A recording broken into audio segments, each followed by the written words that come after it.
Hello and hello. Welcome to another episode. I don't know why it's an episode. It's just me talking to the microphone and my camera and my audience each week. It's not really an episode. Anyways, welcome to the video. I thank you for watching, clicking, whatever the thumbnail is and the title is this week. I happened across a couple of different interesting things this week.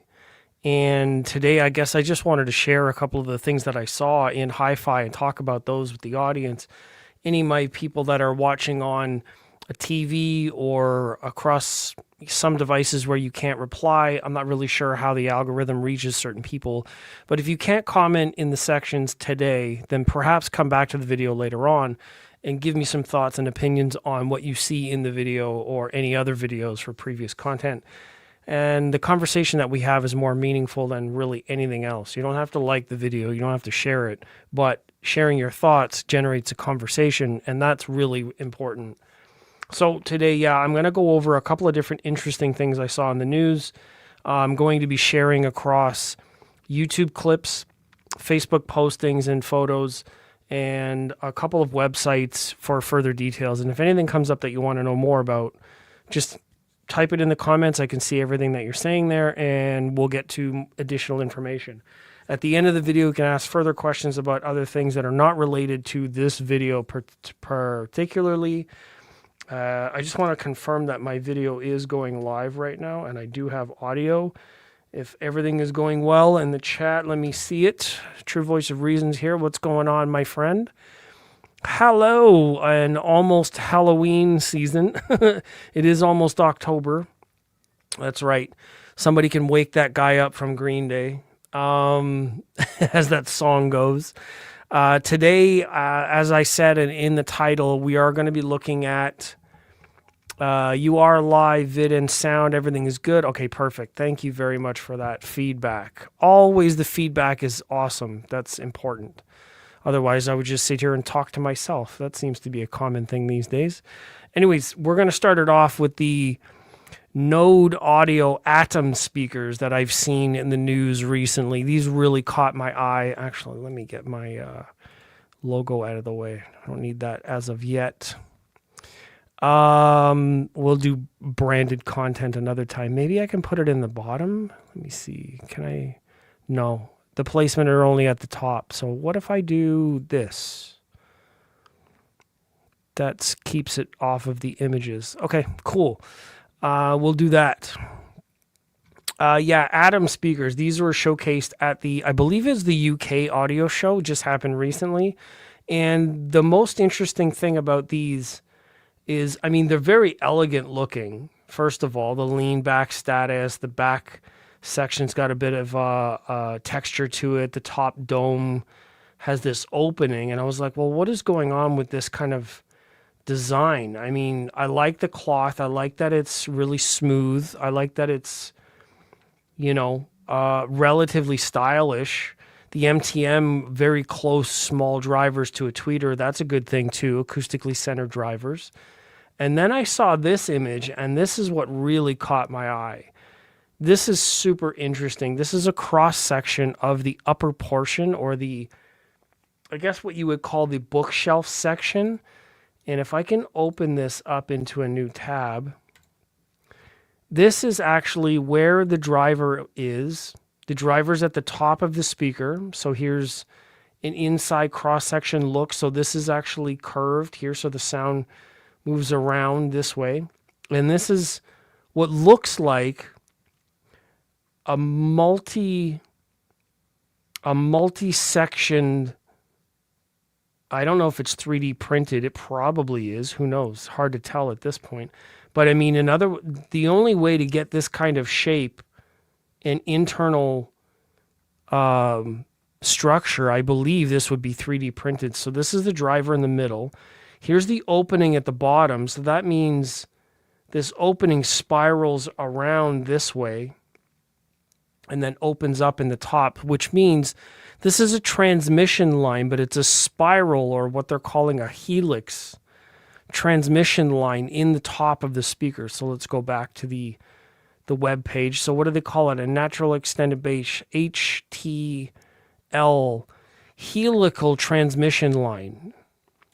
Mbuna's here, what's going on?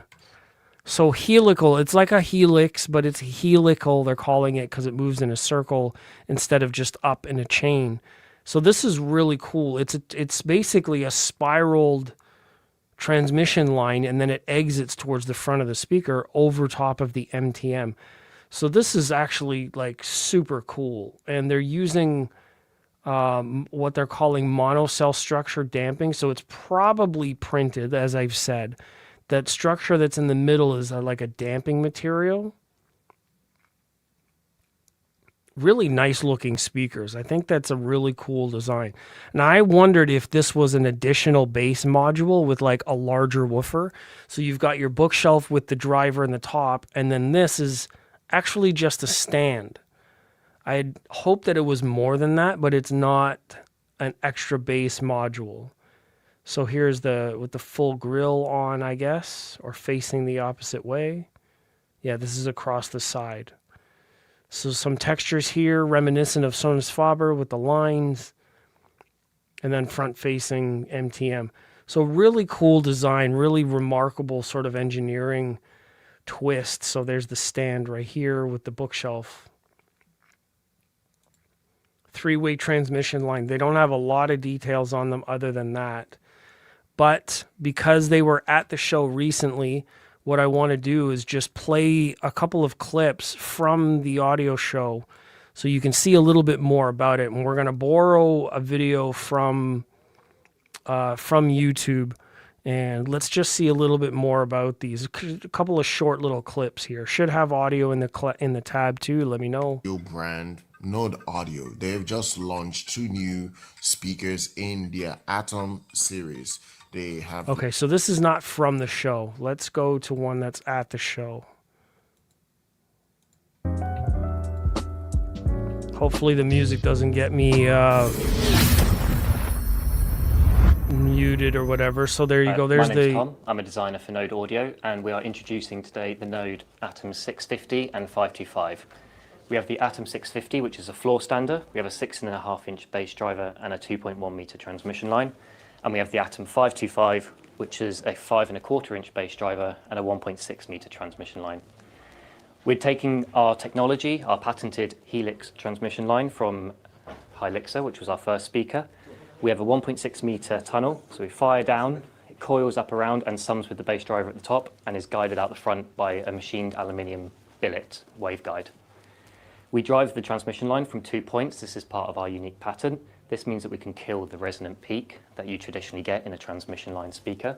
It also means we need no damping in the line either, so it's incredibly dynamic for the bass. What we're debuting at the show for the first time, which is also part of our patent, is our monocell technology. This is a 3D printed lattice structure. So that answers my first question. It is a 3D printed lattice structure. So I thought it had to wrap back around itself to get to the exit. Basically, it's what Bose would call a wave port. Oh yeah, it's what do they call it? Shit. They did it a long time ago. Yeah, it's nothing new. But what Bose did was basically had the form inside of that wave radio. They called it a wave port, and then they sandwiched it together from the top and bottom. So this is a spiral that goes up into the structure itself. So it spirals around the column, and it's got a 3D printed lattice structure which dampens the outside. So this is way more advanced. Yeah, I think they called that's the whole system was called that. But yeah, that answers my question. It is 3D printed. Throughout the baffle, and it runs throughout the whole of the speaker. This is a larger blown up version of it here that you can see. So it's incredibly open and porous acoustically, but what it doubles as is bracing for the structure. So we have thousands and thousands of touch points to the outside surface of the baffle and the core inside. This means that mechanically it's solid, but acoustically it's wide open.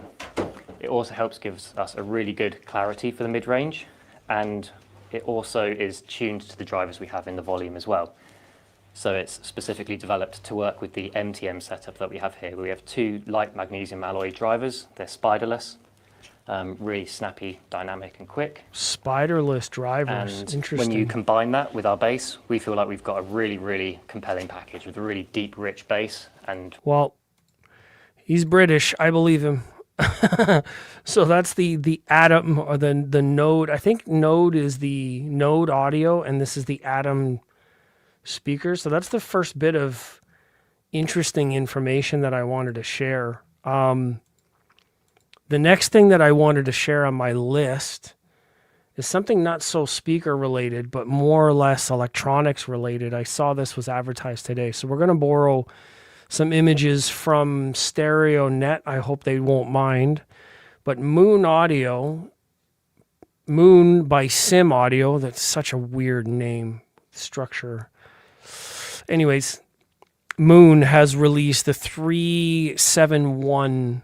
This is a integrated, I think it's an integrated streamer unit, all-in-one unit in a lower price point with new design features. So you've got your analog input, balanced input, analog outputs, USB host, it says, ARC, optical, coax in, and then your speaker terminal out. So it is basically an all-in-one network streamer, DAC, everything in the more affordable line. It's a 371, and spiderless. Halloween is coming up. That's a little bit slow on the draw, but it's very valid. I like that. I appreciate the input.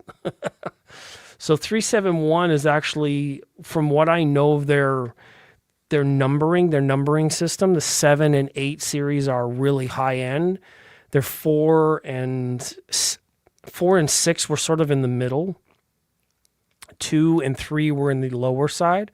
So this being a 371, it looks like it's an all-in-one, which is very common. And it's, for me, finally moving to separates, having everything in one box like this from a company at an affordable price really irritates me, because there's a lot of items now that I'd like to put into my system by certain brands, but all of the new stuff is all in one box, which means they're sort of forcing customers, even existing customers, to completely change whatever unit it is. They want to maybe trade in the old unit and buy the new unit, or sell the old unit and buy a whole new unit. There's no mixing and matching with separates anymore. And basically all of the companies that I'm aware of in this price point, they're making all-in-one boxes. I mean, even Rotel doesn't make anything in streaming unless it's built in. They have a 6,000 unit, which is like their integrated amp. Some of their higher-end integrated amp, like their 1570 something, and now they make a 6,000 unit or a 5,000 unit that's a streaming all-in-one. And then they make an S14, which is a streaming all-in-one. But they don't make a standalone streamer for anything. Even their Michi line doesn't have a streamer. Their new CD transport player is all hi-fi and high-tech, but it doesn't have a streamer in it. Even their integrated Michi amps don't have streamers built in. So it's really interesting. All the lower end stuff is all in one box. But now if I wanted a Moon streamer, I'd have to pay more to get an independent streamer. It's really interesting. I'm looking forward to checking this out, because it will be probably at the Toronto HiFi show. I made it. Waxing the truck. Ooh. That's interesting. It's not even that warm out there, but welcome. So new hybrid power system. Hopefully it separates analog from digital. That would be beneficial. And then showcased here is a number of just different images. The new styling for the 300. I think I really like this. Dials, buttons, everything. The chassis is all smooth. This one isn't the two-tone, but I believe you can get the two-tone. I like this kind of look here. You can see that their amp channels are completely separated on the chassis. You've got your power supply here, and then your wires for signal coming out to the amp boards, and then speaker cables. You see that there. Really nice looking unit. No details yet, but I'm sure to get more details when I get to Toronto Audiofest, and I'll check it out. I'm sure that Moon will have this on display. It's all new as of this point. So speaking of all-in-one units, or at least integrated units, I want to move on to another one that's just hit the radar today. And I know a lot of people saw this already, and there's been mixed sort of responses to it. We may see some reactions in the Facebook page where we're going to look at a Tritone AVPL, which is, I'm not really sure where from, but we're going to look at this one. This is the McIntosh, what is it, M8500 Special Edition. This is like a avant-garde sort of like, I have more photos of it in a photo reel here I can share in a second, but this new McIntosh was specially painted and designed after a designer, like to honor a designer that had this idea or vision at some time ago. And all of the pieces here, it's not just a trick of, the camera or whatever. All the parts are actually hand painted. You can see in the images coming up later on that they're all factory painted this color, specially for this this unit. So this does have USB DAC in, all the analog ins as usual for the Macintosh. So it's an integrated, it's 8950, MA 8950, and this is a very special edition. So you can see here some of the images provided by this Facebook page. You can see in the top corner here, so respect to them. All made and tested in-house, hand-painted. That's some of the transformer housings, as far as I know. Chassis covers, front panel, hand assembled, really, really nice images of this being made in factory. So yeah, there's a transformer caps.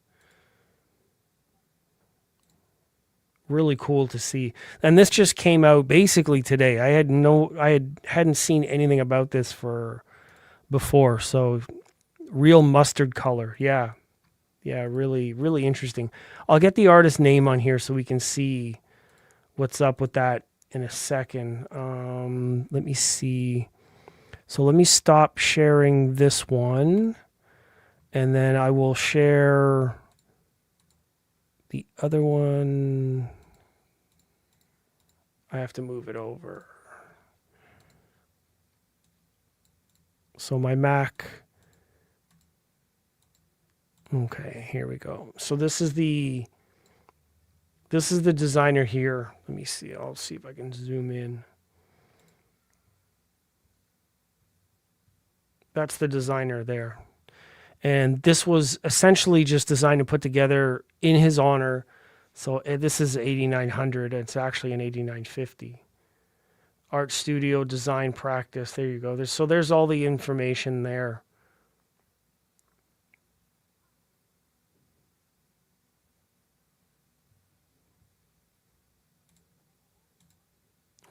There's a couple other things. No, I just stole a lot of these images. But yeah, I basically wanted to make sure that people could see that it was in his honor that this design was released. Very, very bold looking. Like this one's really colored because the terminal caps on the back are not this color. They're not orange. They're like this. So this one's a little misleading. This is more accurate, photo accurate. That looks more orange in the photo montage. Yeah, it does. It looks like it's been overcolored orange in this one. Yeah. Even like the front panel, you can see all the buttons, they've all been colored orange. So that's way overkill. So this isn't accurate. This is accurate. So it's orange, but it's not quite that orange, right? I think maybe this was probably like an existing chassis that they put an orange filter over, and this is the actual unit, right? It's more mustard yellow than this one. This is like bright orange. So, anyways, we'll go back to the other screen, tabs. What else did I want to talk about? Oh, this is what I wanted to talk about. This is another fascinating unit.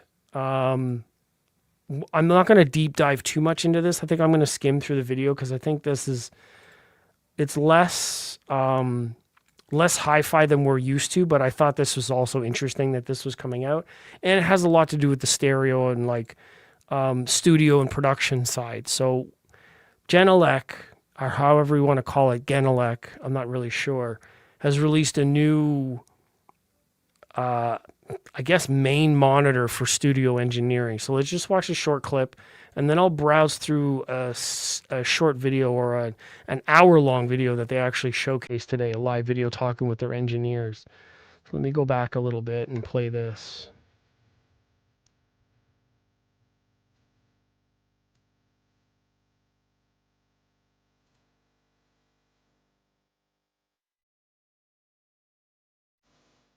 "15-inch main driver, 5-inch and 1-inch coaxial tweeters, massive amplifier, GLM compatibility, that's their space control calibration and tuning software.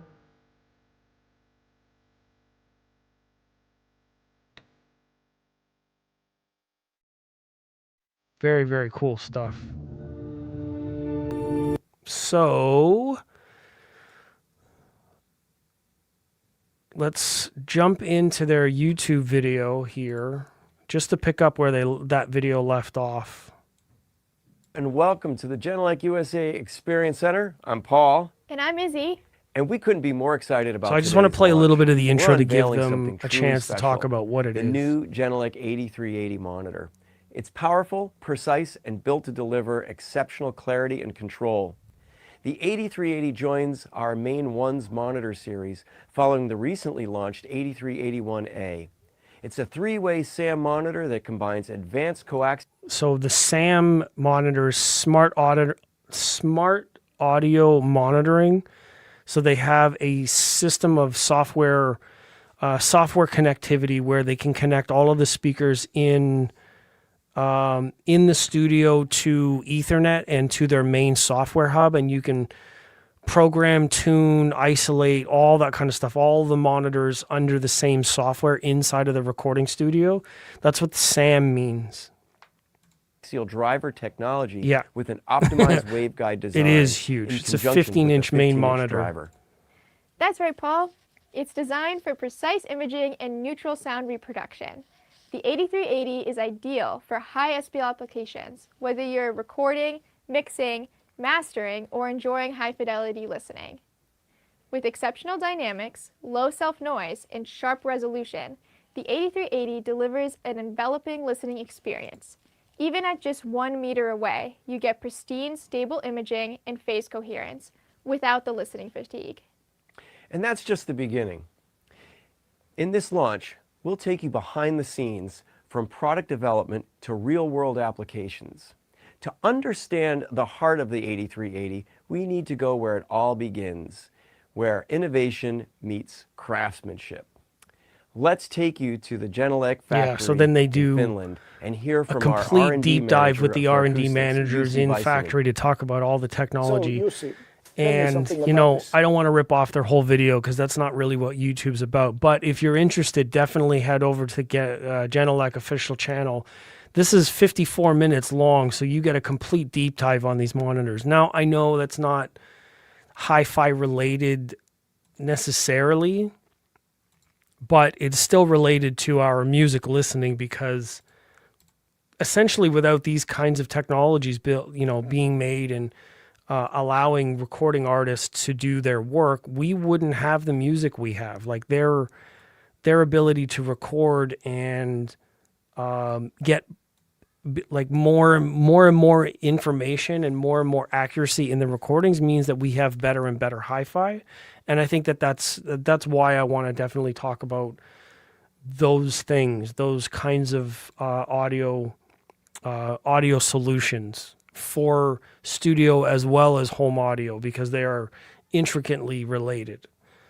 So that's basically all the news I wanted to share. We're about half an hour, so that's that keeps all of the information in the first half of the video. Hopefully that retention stays and my audience sticks around for at least half an hour. That was really cool. I'm glad to see a number of people are still hanging out. Sure is big. Looked at me like a bookshelf and two people beside.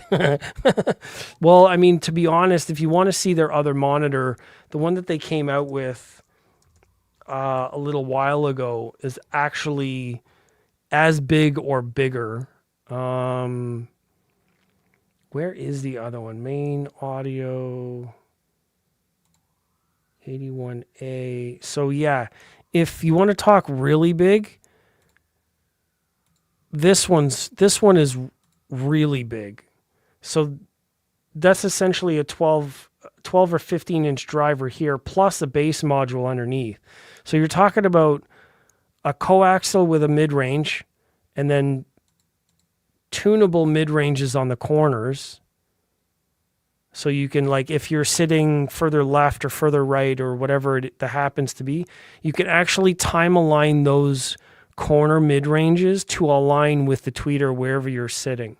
So you can time align all of the mid-range modules around the coaxial here to aim in a certain direction. That's crazy. And this thing is big. I mean, if you want to see people standing beside this one's really big. Retention is that thing you do in November. Remember November? Somebody's going to know what I'm talking about. Yeah, so this one's a big monitor. So you can angle it. It's got a bass module underneath. Look at that. Giant amplifiers in it. Yeah, so that's a really big one. But like I said, this is all studio monitoring, music mixing, mastering sort of stuff. This isn't the kind of thing that, typical hi-fi, we don't need to, we're not as interested in this kind of stuff. What I am interested in, though, and I've gotten into lately, is cables. Silver in your audio cables.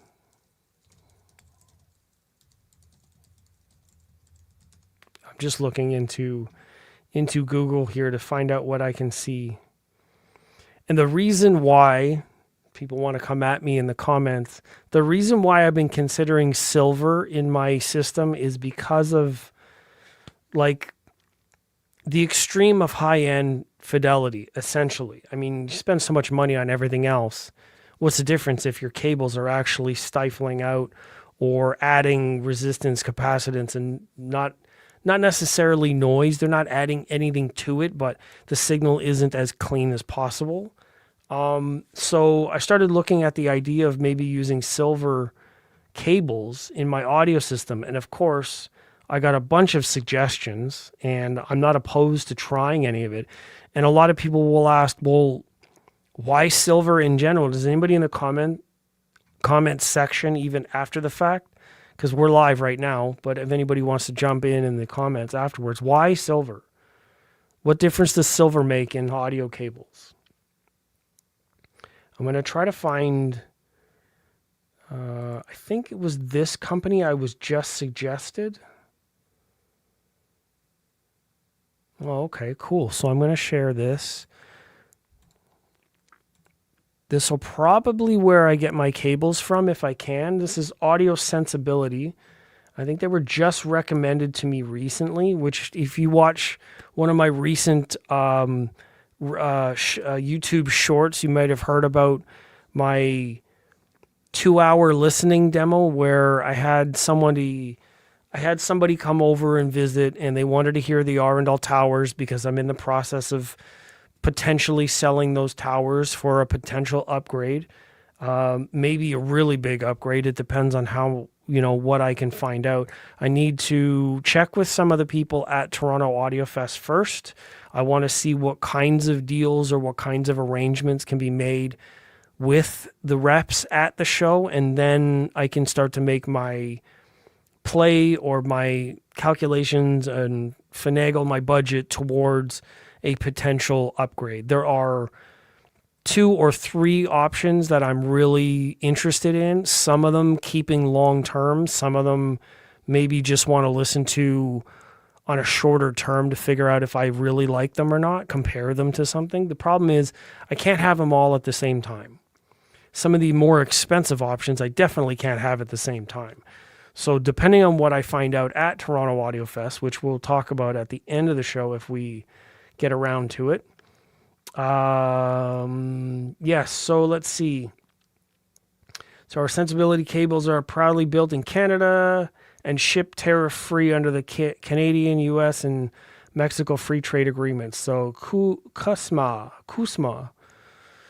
You won't pay the recently announced tariff. Shop with confidence. Details here. So cool. So the thing that I think is really interesting is the OCC. So I don't know what ONO is, continuous cast. So I think that preserves some metallic crystal structure, and it allows for cleaner signal pass through. The same thing that cryo does. I think cryogenic treated is also on this list. This is some really high, intense science stuff. I should maybe blow it up a little bit. So let me see. Is this an answer? Multiple reasons. 1, reduces oxidation in the wires when attached, detached, reattached. 2, more conductivity than copper. So 2 is definitely true. 1, I don't know. 1, I think that silver oxidizes worse than copper does in air. Uncovered or exposed to air copper versus silver. As far as I know, silver oxidizes just as bad or worse. I spent, I think, it was 6 hours at audio show when I got my Mirage speakers. I did buy, but that was a lot of work for them. The line of Mirage had 4 models. I listened to 3 of them. Yeah, and I mean, you know what? I can completely understand that somebody wants to spend time listening to and evaluating a speaker in order to know if they like it or not. At a dealership, at a show, revisiting multiple times, I get that.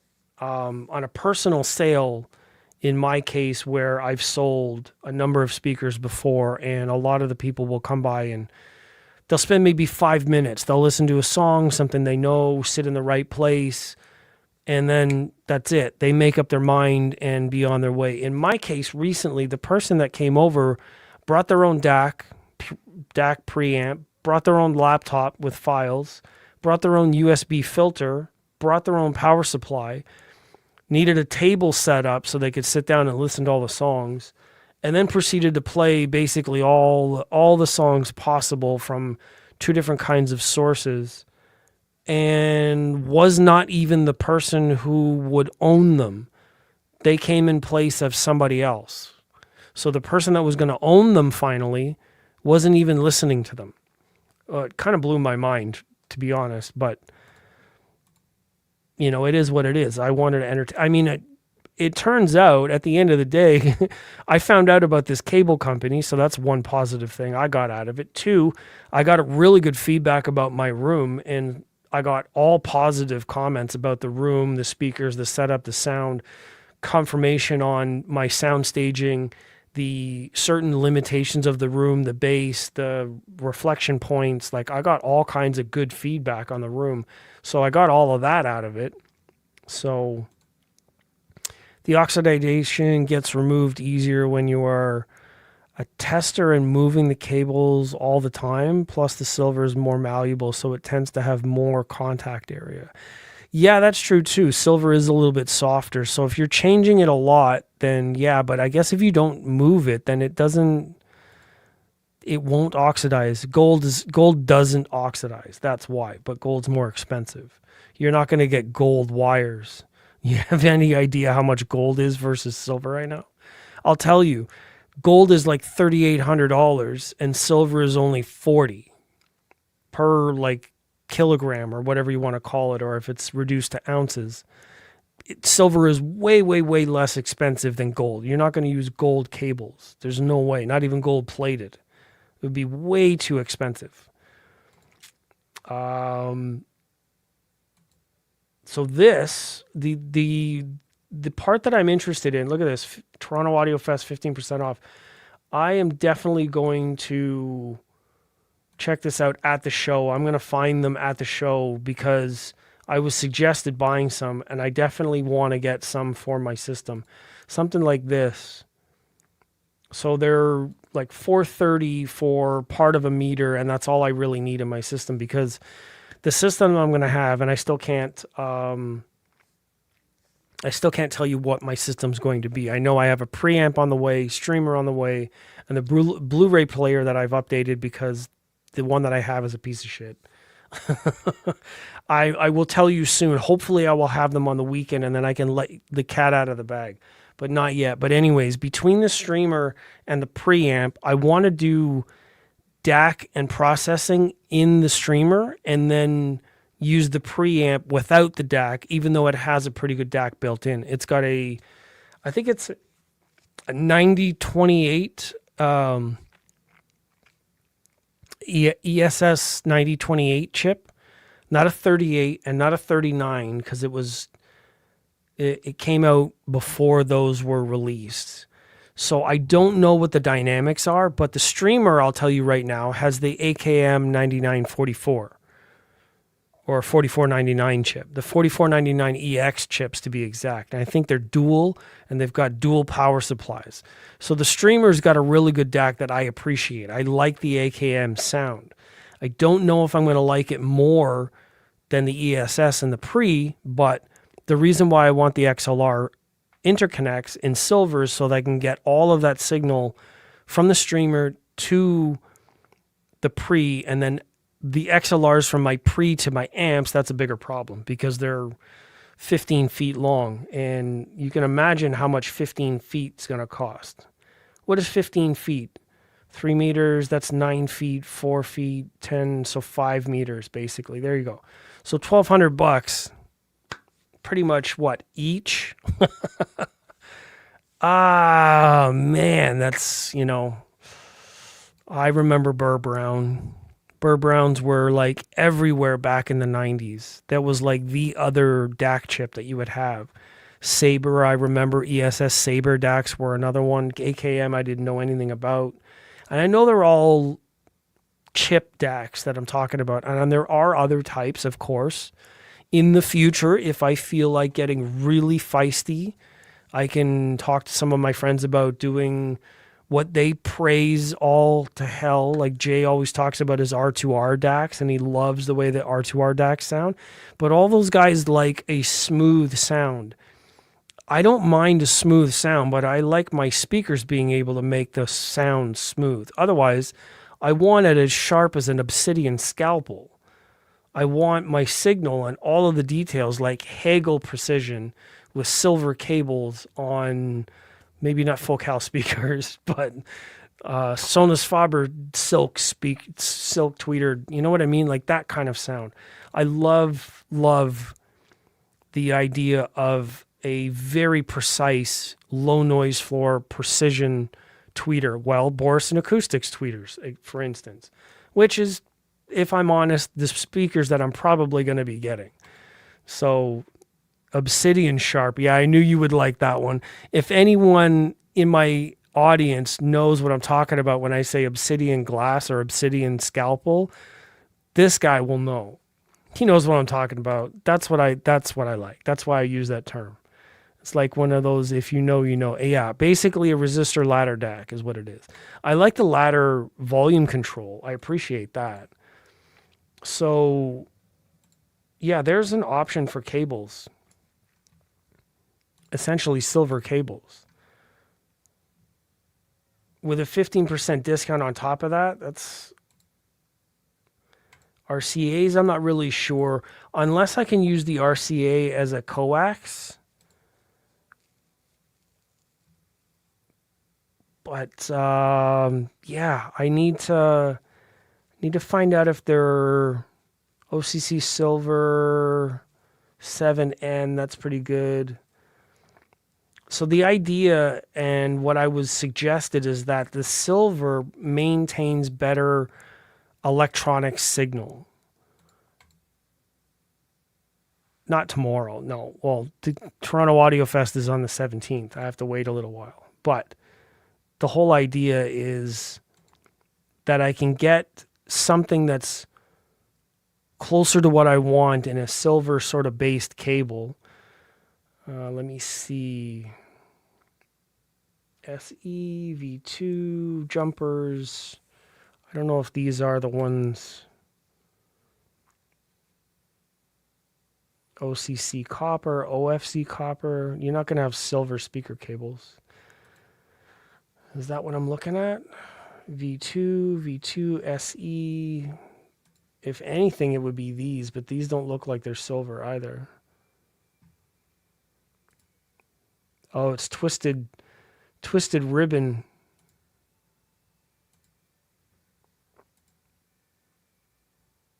They're not the best looking finished cables.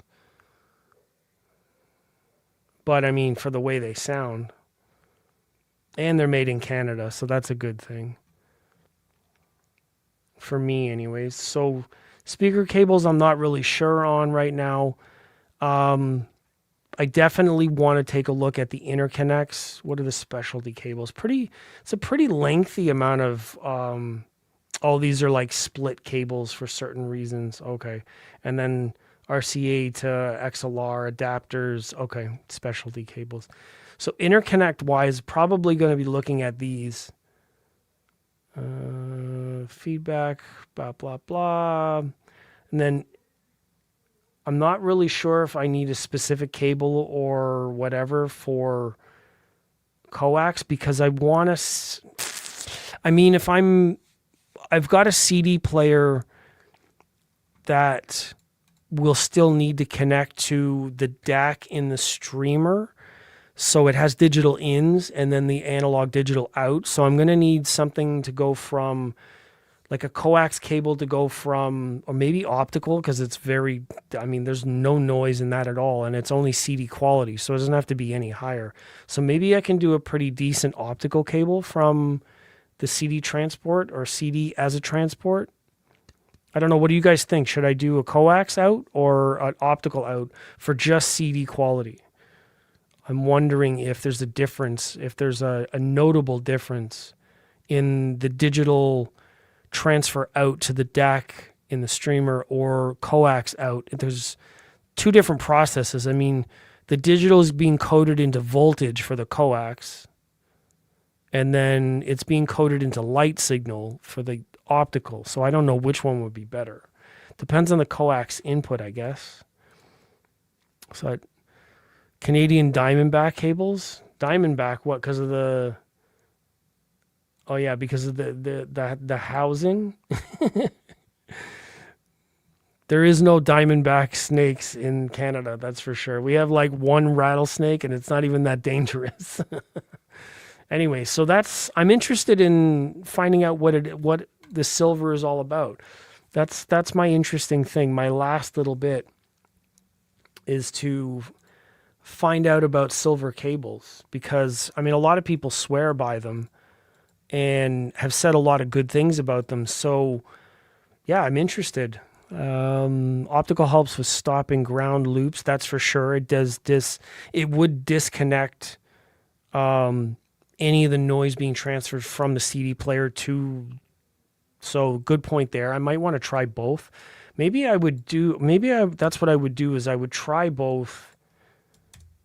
I would try both in a video and then find out if I notice any sound differences. I mean, here's another thing that I found recently. I'm not sure if everybody knows, but Spotify recently released, I say released because I don't believe them yet, released lossless. And I still don't have lossless on my account. If I check my settings here now, I'm looking at it, and audio quality, the most that I have is very high for either one. There's no options in my program, no updates, no nothing like that. So in my area, they still don't have lossless. And someone was just doing a really deep dive, like a deep analysis digitally and analog wise, cross-referencing and like null cancellation to check and see if it was bit perfect transfers. Tidal, high res, Qobuz high res passes with flying colors. It's bit perfect transfers from the original to the output or whatever. So they found that Spotify's lossless is like 0.01% bit perfect. So it's a terrible, terrible sort of adaptation from their service. I don't know if it's going to be worth it. I'm glad that it's free and it's included in their premium package, but from what it seems like in the earlier tests that have been put out there, it seems like the Spotify lossless is just a gimmick. They wanted to join the rest of the services, but I don't know. This goes on the back end of that. So stopping ground loops. Other than that, it depends on the build quality of everything. Yeah, that's true. I guess this is true, and that's why I'll probably test the coax inputs and the optical outputs from the CD player to the streamer preamp and check the whole chain. I think where I'm really going to benefit, and here's another thing. There was another video that came out recently where Next Level HiFi was interviewing Michael Borison. They were interviewing him about single-ended versus balanced connections in the HiFi, and he being Michael Borison, designs all the AVIC electronics with single-ended sort of electronics. There's no balanced inputs, cables between everything is just single-ended. They use RCA, everything. And the reason for this, he was saying, is to do balance, you basically have to take the signal and run it through double the electronics in order for it to like error check or cancel. And then the reason why XLRs are used in long runs as well as in studio settings and live settings is because you've got snakes of like 16, 32, 64 different individual tracks running off of a mixer board into a patch bay of some kind, or across like 400 feet or 300 feet of like front of house to stage, whatever. And they're all running together, laid side by side or on top of each other. And that's where you can get cross noise or channel interference from cable to cable. If you're running XLR and every one of them is doing that double check, whatever cancellation, then you're not going to get any crosstalk because it's canceled out over that long run, paralleled runnings. And now I understand that. That makes a whole lot of sense. But in HiFi, I mean, really, a lot of the cables are shielded very, very well. You're not going to get a lot of like electromagnetic field interference between RCA and RCA in a HiFi system. You just don't have your cables stacked that close together. You don't need that much protection from cross noise. So this is a video by Next Level HiFi. You can check it out on their channel, YouTube channel. They were talking to Michael Borison about it. And now I'm wondering, do I really need to run, I mean, to my amps, yes, because I'm running longer XLR cables from my pre to the front, and they're running side by side with power and internet and a whole bunch of other shit. And that's why I want those XLR cables to my power amps, which are at the front of my room. You guys know what my room looks like. So between the streamer and the pre, which is, I could use 12 feet of cable. Not 12 feet, sorry. Imagine. I've got my streamer here, my pre here, and I'm running 12 feet of cable. I meant to say 12 inches, like 1 foot, half a meter, essentially a foot and a half. I could use a very small run of XLR, but why? Voltage output? Maybe voltage level, but it doesn't really need that. I mean, the voltage output and input from the streamer to the pre, it's within 4 volts, and the input max, I think clipping is like 12 volts on the pre. It doesn't even need it. The input sensitivity, I think, is only 250 millivolts. So like that's, 1 volt of signal from the streamer to the pre is enough. And then the output voltage, I believe, is 2 volts, or I have to check but the input sensitivity on the amps is also very low with 3 gain settings, so I really don't need that much going that way. So it's just an interesting level of synergy that I'm looking at now because of all the different separates and then all of the different categories of characteristics between each device and then each cable connecting it, which way I want to connect it, reducing the noise, having no ground loop interference, all that kind of thing. The biggest advantage of balance is higher levels you get, but if your pre already bumps up the levels to work correctly, then the power amp, then you'd have to run it through an attenuator. Yeah, see, because you don't want to overdrive the input on the power amps, right? I don't think that I'm going to be there. I mean, as far as I can tell, the pre-outputs are like roughly 2 volts, and the input sensitivity on the amps is, like I said, it's like 200 millivolts. So I'm way over there. I don't need to worry about that. I think that it will synergize well, and that's over XLR. So I'm not worried about that. I think 2 volts, 2 whatever is about normal for amp input. But the reason why I'm running the XLRs is, like I said, the runs are about 20 feet long, and they're running past power and other signal and my subwoofer cables and all that other stuff. So I believe I'm going to run XLR to the front, and that's why I was looking at all of the different cable options. Yes, if I overdrive one to another, this is the synergy in the system that I need to be careful of. Let me do one last thing in the last couple of minutes here before we get out of here. I do want to keep it to an hour. Just out of respect for everybody, I know that we've all got stuff going on. I just want to share this last thing because we are counting down to the event, and that is Toronto Audiofest is coming up on this October 17th. A number of people have already said thanks for reminding me about it. So, yeah, here's your reminder. October 17th, 1819. The hours are on Friday, it's 11 a.m. to 8 p.m. That's one of the longest days. Saturday, it's 10 a.m. to 6 p.m. So that's actually 1 hour shorter. So 10 is 1 hour more. 6 is 1 hour, 2 hours shorter. So you're losing. So Friday from 11 to 8 is the longest day. Saturday 10 to 6 is the next shortest day. And then Sunday 10 to 5 is the shortest day. And you don't really want to be there in the last hour on Sunday because let me tell you, these guys get really busy and start ripping everything down sort of early. It's a lot of work. It's a lot of energy that these guys put into setting everything up. It's at 950 Dixon Airport Road. So let me share. There you go. There's Weston Airport. All of the details here. Hopefully none of my own business is showing. Pretty good stuff. I've been there the last number of years in a row. So yeah, go check. Definitely check it out. Call, get your tickets. The tickets are available now. You can book. I think early birds are gone. Loading the page. There you go. There's Weston. Oh, that's for the Weston itself. Sorry. That's for booking the show. So visitors, buy tickets. There you go. There's all your tickets there. Early bird 1 day. I think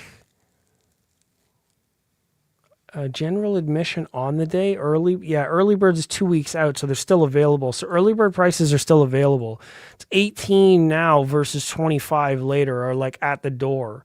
3 day. If anybody's coming for all 3 days, it's like $50 for 3 days. So that's really good. I will be there all 3 days, and I'm actually staying at the hotel this time, which is going to be super awesome. Until tomorrow, early bird for the show. Thank you. That's awesome. Days are getting short. Winter is coming. That's for sure. I don't know who winter is, but good for them. We did talk about the exhibitor list the other day.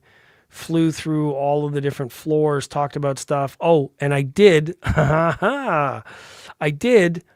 manage to talk with EQ Audio. Let me find it. Let me just plug their store too. EQ Audio has 2 rooms this year with some amazing stuff coming. That's all I'm going to say. They had the Diva Utopias there at one point. The Irvana thing, they'll definitely have some stuff in store. They are a Borison dealer, but that speaker's there's a hint for you. I won't say more than that. Anyways, they have a lot of really, really good stuff. A lot of really good stuff. They hold, like, if you're in Ontario, if you're in Canada, and there's a number of people talking to me from the Instagram side, they were like, oh, I'd love to hear some of the Borison stuff.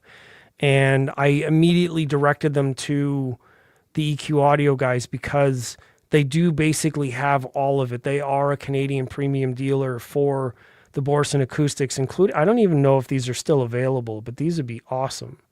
I mean, they're expensive, but like, damn. Yeah, expensive. Anyways, very, very exciting stuff. That's EQ Audio. They're going to have really, really good rooms set up this year. So that's basically all I'm going to say. I basically shut up about that. Don't want to let too much of the cat out of the bag. But you know what? It's good to have a tease. It's good to have something to look forward to. So I don't want the border popos give me a hard time crossing back and forth. Yeah, and I can completely understand that. I feel the same way about, like, some of the guys were asking me about Capital Audio Fest, and Capital Audio Fest is coming up just shortly after the Toronto show. And I definitely, like, I want to be able to go, but I also have some plans to be able to afford a show in Vegas. And Vegas stay, the hotels there, I haven't gotten finalized about it yet, but it's a little expensive. If I can make my way down to that show, then I'll get to meet that crew, which is new. I've done Florida, I've done Chicago. Capital and Vegas would be something new, but I think that doing Florida and Expona would also be good for me because they're big shows, they're well known. A lot of the friends that I know are going to be there. Capital is one of those other ones. I just can't, I don't know if I can swing it so short after the Toronto show. I'm going to have to turn around in a couple of weeks and like take that many days off. But then again, January, February, March, there's shows all through there. It's going to be Vegas, Florida, Montreal, lots of shows coming up, lots of amazing shows coming up. And I don't know if I'm going to do anything in Europe because I can't really afford to get out there. But we're going to see what's going to happen. I'm still thinking about that design, but I will hear some new software. Oh, cool. And yes, because I've got some ideas that the only problem with my ideas right now is I've got some money that I can put forward to a designer that can put this stuff together, but it's limited, and the design, like, I can't put it together myself. I could do a kit maybe, but I would need someone else to cut and verify that everything is going to fit together. Now, if it turns out to be a great design, then shit, make like a few of them, and then a bunch of us will have the same design speaker. The really, really big part of it is trying to align stuff like acoustic centers and then tuning the crossover, spending on the crossover. That's the really important part from what I understand. Now, I talked to my friend Nick at Black Ocean Audio, same thing. He and I are aligned on many, many ideas in design. Problem is, it's remote. Like, I can't get down there to see him. He's not going to come and see me. Hopefully January happens so we can sit and talk together. I mean, obviously I could get on a stream call or a Zoom call and we can do things remotely that way, but definitely keep me in the loop, email me, whatever you got to do to get my attention over the next little while. And yeah, just like that, that's the Toronto Audiofest coming up in a couple of weeks. I'm super excited for this one. A lot of my friends are coming. From Audio Note, Daniel and his father, Peter, are going to be there. I can't say their last name correctly because it's very complicated, but they're both lovely people, and I'm looking forward to hanging out with them. Both of those guys have a musical ear and a zest for musical talent that very, very few others really, they really get into the music when they're when they're in the room and just vibing like that. Of course, Vincent, maybe Jay will show up. I haven't talked to him since he's been back from Asia. He did a follow-up video with Sean, Zero Fidelity. They did a live session for a couple of hours. You can go check that out on his channel. Talks all about his trip to Asia and all the different companies that he saw. So check out Jay's video if you don't already follow him, which you probably do. Most of us in this space follow each other because that's how community works. And I love it. I love it for that reason. So we have passed the hour mark. I am going to get out of here, rest my face. Is what it is. I appreciate everybody for being here. Thank you for following along on the channel, the support. I think we got over 2,010 subscribers the last couple of days. So that's really great. I appreciate it. I guess something I'm doing is valuable. All the news from today, we checked out Moon Acoustics, Moon 371 integrated unit. It's a streamer, preamp, DAC, all-in-one amplifier, integrated amplifier. That's pretty cool. 371 from the Compass series. So this is the first of a new series, I think. We looked at Node Audio, the Atom speaker that's got 3D printed transmission line in the bookshelf. It's super cool. We also looked at the special edition orange or mustard orange yellow McIntosh, which is a 8950 integrated amp. That's pretty cool. And then Genelec studio monitor speakers that came out for high SPL settings in a studio monitor. A little less super hi-fi and more studio, but you know what? It's all related. So that's a wrap up of those things. I don't know that I'm going to put chapters. Maybe I'll get around to it. I'm very, very ADHD. That's why I do this live. Because if I had to plan all of this stuff out, I would never make it happen. Doing it live for me is so much easier. So going back and doing all the editing later on, like I just continue on with life as if I forgot this happened. It's like very, very, very just, I don't know. I don't know how to explain it, but if anybody else out there relates to ADHD, then that's what it is. So now you know. All right. Keep the channel growing. Yep. 2010. See, I'm looking forward to Toronto Audiofest because the last few videos I did of audio tours got somewhere around 20,000 views. So this year I'm going to really focus on trying to take everybody's feedback from the last one, like show the equipment list, talk about the models that are in every room. I'm going to try to get interviews with more people, just do very casual sort of sneak up on them and just say, hey, and try to, get that kind of real life human stuff. I mean, look, there's AI in everything now, and AI is slowly taking over the thinking process for a lot of people and the tool use for a lot of people. Now, I don't disagree with that because I would much rather use a circular saw than a hand saw. I love the idea of technology making our lives easier, but I don't agree with them taking over certain parts of our humanity.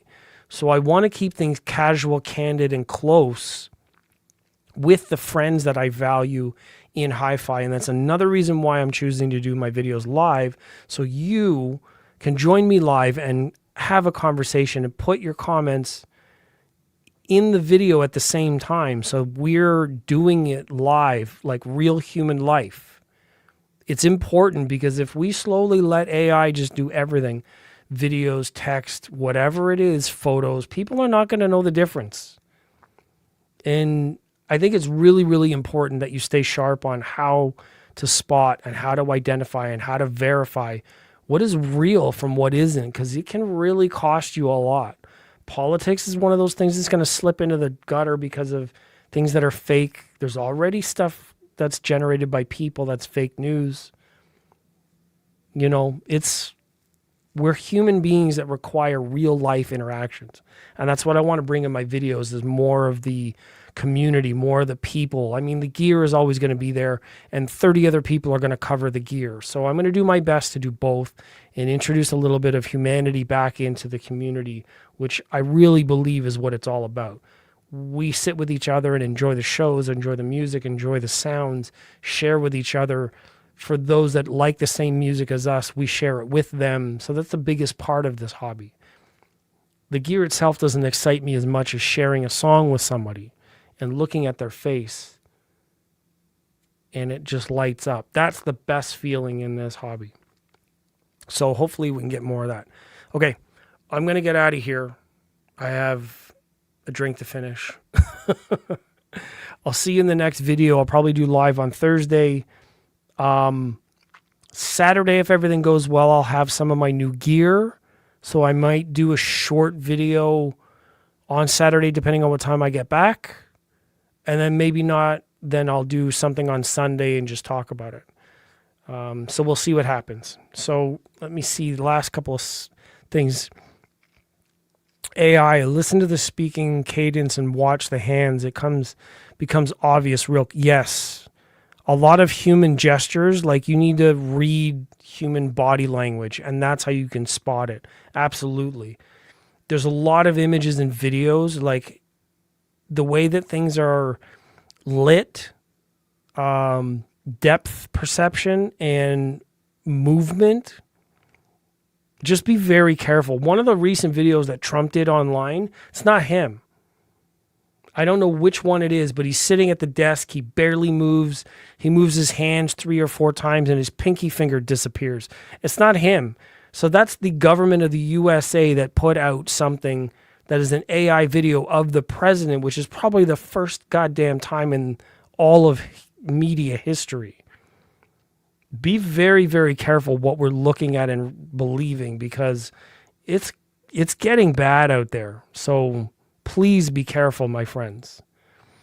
Peace, dude. Thanks, Larry, for hanging out. Thank you, True Voice of Reason, for always being here. I appreciate it.